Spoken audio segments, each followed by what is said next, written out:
여러분, 또 시작됐습니다. 무엇이 시작됐냐고요? 바로 그 유명한 진보정권 부동산 공식 말이에요. 이재명 정부가 출범하자마자 서울 아파트값이 18주 연속 상승세를 보이고 있어요. 혹시 우연의 일치일까요? 아니면 정말로 피할 수 없는 경제 법칙이 있는 걸까요? 오늘 이 모든 의문을 풀어드리겠습니다. 그런데 그 답을 듣고 나면 여러분도 깜짝 놀라실 거예요.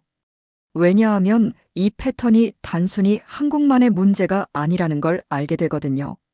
실제로 베네수엘라에서는 똑같은 정책을 펼쳤다가 연간 인플레이션율이 100만 %까지 치솟는 경제 대참사를 겪었거든요. 과연 우리나라는 다를까요? 지금 이 순간에도 서울 아파트값은 계속 오르고 있어요. 강남은 물론 강북까지 전 지역에서 집값이 치솟고 있습니다. 2월 기준 서울 주택 가격 지수는 전년 대비 3.63% 상승했어요. 반면 지방 도시들은 하락세를 보이고 있는데 대구가 마이너스 3.87%, 부산이 마이너스 1.94%를 기록하고 있습니다. 국민들 사이에서는 또 진보 정권 때 집값 폭등하는 거 아니냐는 우려가 커지고 있어요.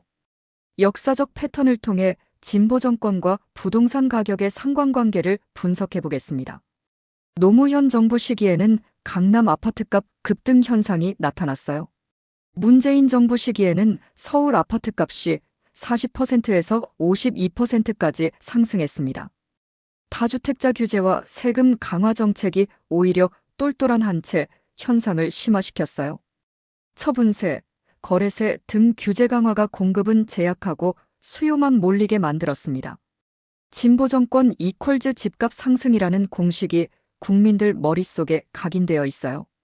경제학적 배경으로 밀턴 프리드먼의 통화정책 이론을 살펴보겠습니다. 먼저 프리드먼의 핵심 주장부터 알아보죠. 밀턴 프리드먼은 노벨 경제학상 수상자로 시카고 학파의 대표적 경제학자예요. 그는 인플레이션은 언제 어디서나 화폐적 현상이라고 주장했어요. 정부가 돈을 많이 풀면 단기적으로는 경기가 좋아 보이지만 결국 물가 상승으로 이어진다고 했습니다. 진보 정부의 정책 패턴을 분석해 보면 이렇습니다.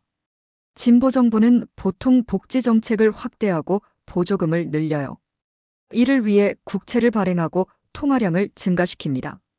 초기에는 경제가 활성화되는 것처럼 보여요. 하지만 시간이 지나면서 인플레이션이 발생해요. 결국 실물 자산인 부동산 가격이 급등하게 됩니다. 프리드먼의 알코올 중독 비율을 살펴보겠습니다. 프리드먼은 이런 정책을 알코올 중독에 비유했어요. 처음 술을 마시면 기분이 좋아지지만 시간이 지나면 숙취가 찾아와요. 숙취를 해소하려고 다시 술을 찾게 되는 악순환이 반복됩니다. 마찬가지로 정부는 경기 침체가 오면 다시 돈을 풀게 되고 이는 인플레이션을 더욱 심화시켜요. 해외 사례 분석으로 베네수엘라의 교훈을 들여다보겠습니다. 우고 차베스 정부 초기 정책부터 살펴보죠. 1999년 집권한 차베스 대통령은 21세기 사회주의를 표방했어요. 석유 수익을 바탕으로 대규모 복지 정책을 시행했습니다. 무상의료, 무상교육, 주택보급 정책을 대폭 확대했어요. 최저임금을 대폭 인상하고 가격 통제 정책을 실시했습니다. 베네수엘라 경제 붕괴 과정을 보면 충격적입니다. 초기 몇 년간은 빈곤율이 감소하고 경제가 성장하는 듯 했어요. 하지만 2010년대부터 심각한 인플레이션이 시작됐습니다. 2018년에는 연간 인플레이션율이 100만 %를 넘어섰어요. 부동산 가격은 천정부지로 치솟았고 서민들은 집을 구할 수 없게 됐어요. 베네수엘라 사태의 핵심 원인을 분석해보면 이렇습니다. 정부가 복지 확대를 위해 화폐를 무분별하게 발행했어요. 생산성 향상 없이 분배만 늘리니 경제 체질이 약해졌습니다. 결국 노동자와 서민을 위한 정책이 그들을 더 궁지로 몰아넣었어요. 프리드먼이 경고했던 시나리오가 그대로 현실화된 거예요. 이재명 정부의 부동산 정책 방향을 살펴보겠습니다. 기존 정책과의 차별화 시도부터 보죠. 세금으로 집값을 잡는 일은 하지 않겠다고 공언했어요. 수요 억제보다는 공급 확대에 집중하겠다는 방침입니다. 다주택자 규제보다는 신규 공급 물량 증대를 우선시해요. 재건축, 재개발 규제를 완화해서 공급 속도를 높이려고 합니다. 구체적 정책 방안들을 보면 이렇습니다. 국토보유세 신설과 실효세율 1% 목표를 제시했어요. 분양가 상한제를 조정해서 민간 건설업체의 참여를 늘리려고 해요. 중산층과 저소득층을 위한 공급 확대에 집중한다고 밝혔습니다. 기존의 잦은 정책 변경 대신 일관성 있는 정책 추진을 약속했어요. 시장 반응과 전문가 분석을 살펴보겠습니다. 부동산 시장의 우려부터 보죠. 투자자들 사이에서는 이미 진보 정권 집값 상승 공식이 작동하고 있어요. 공포 심리가 선반영되어 투기 수요가 증가하고 있습니다.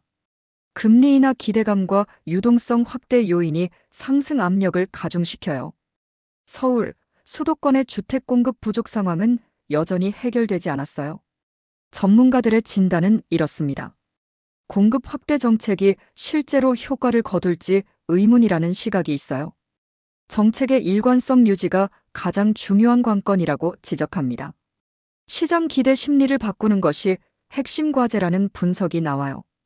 이번엔 다를 것이라는 믿음을 주는 게 중요하다고 강조해요. 국민들의 복지 정책에 대한 우려를 살펴보겠습니다. 복지 확대와 재정 건전성 문제부터 보죠. 이재명 정부는 기본소득, 전국민 고용보험 등 대규모 복지 확대를 공약했어요. 이를 위한 재원 조달 방안에 대한 구체적 설명이 부족해요. 국민들은 또 국채 발행해서 돈 풀 거 아니냐고 우려하고 있습니다. 복지는 좋지만 그 부작용으로 인한 인플레이션이 걱정돼요. 프리드먼 이론의 현실 적용을 보면 우려가 더욱 커집니다. 역대 진보 정부들이 복지 확대에서 재정 지출 증가, 통화량 증가, 인플레이션, 부동산 폭등의 패턴을 보여왔어요. 국민들은 이번에도 똑같은 일이 반복될 것이라고 생각해요. 특히 부동산을 보유하지 못한 서민들의 불안감이 커지고 있습니다. 복지 늘려준다더니 결국 집값만 더 오르는 거 아니냐는 회의론이 확산돼요. 마지막으로 이재명 정부는 과연 다른 결과를 만들어낼 것인지 살펴보겠습니다. 해결해야 할 근본적 과제들이 있어요. 과연 공급 확대 정책만으로 부동산 가격 안정을 이룰 수 있을까요? 복지 확대를 위한 재정 지출 증가를 어떻게 인플레이션 없이 감당할 건가요? 프리드먼이 경고한 알코올 중독 같은 악순환을 피할 수 있을까요? 국민들이 지켜봐야 할 핵심 포인트들이 있습니다. 정부의 국채 발행 규모와 통화 정책 방향을 주시해야 해요. 공급 확대 정책의 실제 효과가 언제쯤 나타날지 지켜봐야 합니다. 베네수엘라 같은 극단적 상황을 피하려면 어떤 견제 장치가 필요할까요? 결론적으로 이런 질문들이 남습니다. 이재명 정부는 정말로 이번엔 다르다는 것을 증명할 수 있을까요? 아니면 또다시 진보 정권 특유의 부동산 폭등 사이클을 반복하게 될까요? 복지 정책의 달콤한 약속 뒤에 숨은 인플레이션의 쓴맛을 국민들이 감수해야 할까요? 프리드먼이 경고했던 시나리오가 현실이 될지, 아니면 이번에는 정말 다른 결과를 만들어낼지는 앞으로 지켜봐야 할 문제입니다. 하지만 한 가지 확실한 건 역사의 패턴을 알고 있다면 더 현명한 준비를 할 수 있다는 거예요. 여러분은 어떻게 생각하시나요? 댓글로 의견을 남겨주시고 이런 경제 분석이 도움이 되셨다면 구독과 좋아요도 눌러주세요. 다음에도 복잡한 경제 이슈를 쉽게 풀어서 설명해드리겠습니다.